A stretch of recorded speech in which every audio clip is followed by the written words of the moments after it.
Yeah, hello everyone. Ngayon ay isi-share ko lang kung paano ko na update yung payout account ko na walang valid ID. Kasi mahilig kasi akong mag-search from Google tapos dadalhin ka ng YouTube. Ang una kong ginagawa is saan ko ba ililink, kung sa bank account ko ba or sa PayPal account.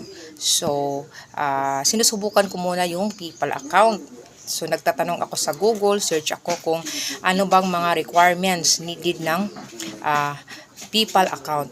Pero yung PayPal kasi ay nangangailangan ng only 2 valid IDs, which is driver license at saka passport. Yan yung dalawang valid IDs na kailangan. So, in passport kasi wala ako noon. Kasi on processing pa yung passport ko.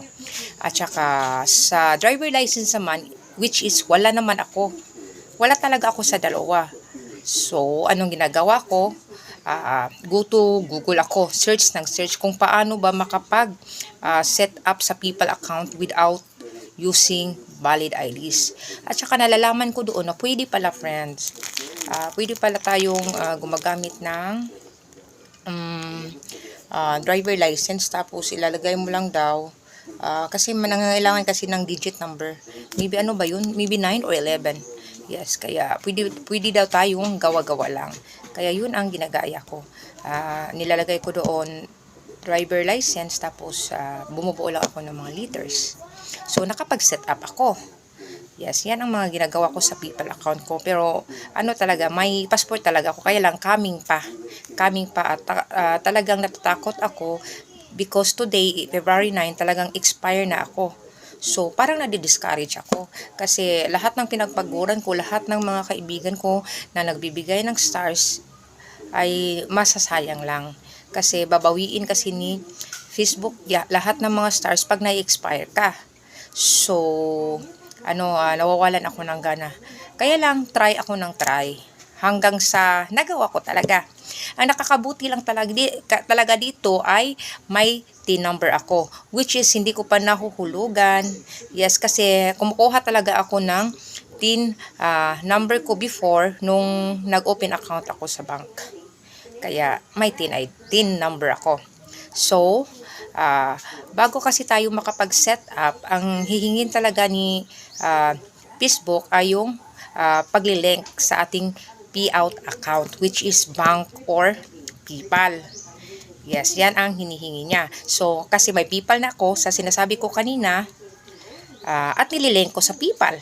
Tapos, na-approve naman. Pagkatapos niyan ay maghingi talaga sila ng tax information, which is meron naman ako. Kaya lang hindi ko pa talaga nahulugan. So, hinihingi nila yung number ng tax. So, binibigay ko yung digit ng number ko. At tapos, nag-approve. Kaya lang sabi ni Facebook doon, dapat mag-match yung tax, lahat ng information ng tax mo ay match sa pangalan na ibibigay mo. So, nag-match naman. Kasi yung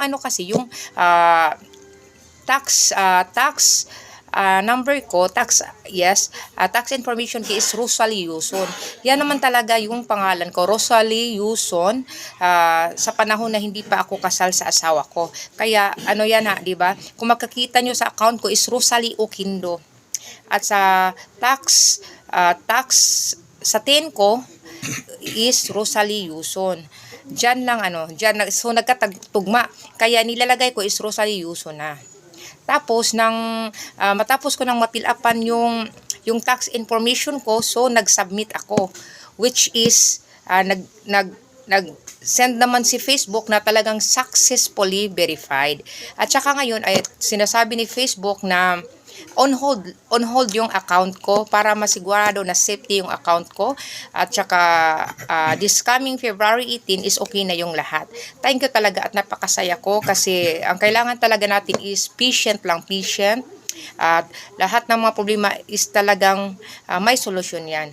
Depende lang sa atin kung susuko ba tayo or patuloy.